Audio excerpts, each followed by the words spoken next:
শফিকুল হক মিলন ভাই সংসদ সদস্য হবে, তারেক রহমান দেশের প্রধানমন্ত্রী হবে, তখনই এই জনপদটাকে আধুনিকায়ন করা আমাদের পরে সম্ভব হবে। তাই আমি বক্তব্য অন্য সময় দেব, সময় শেষ।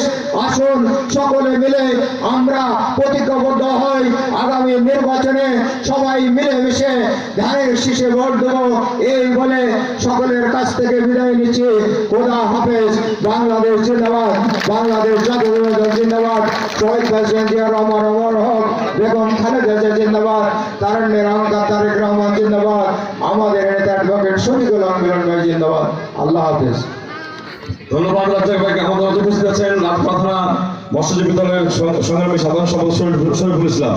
এ পর্যায়ে বক্তব্য নিয়ে আসছেন নওগাঁ পৌর বিএনপির সাবেক সভাপতি, রাজশাহী জেলা বিএনপির সংগ্রামী সদস্য, সাবেক মেয়র, আমাদের মুরব্বী, আমাদের অভিভাবক শেখ আলহাজ মকবুল হোসেন।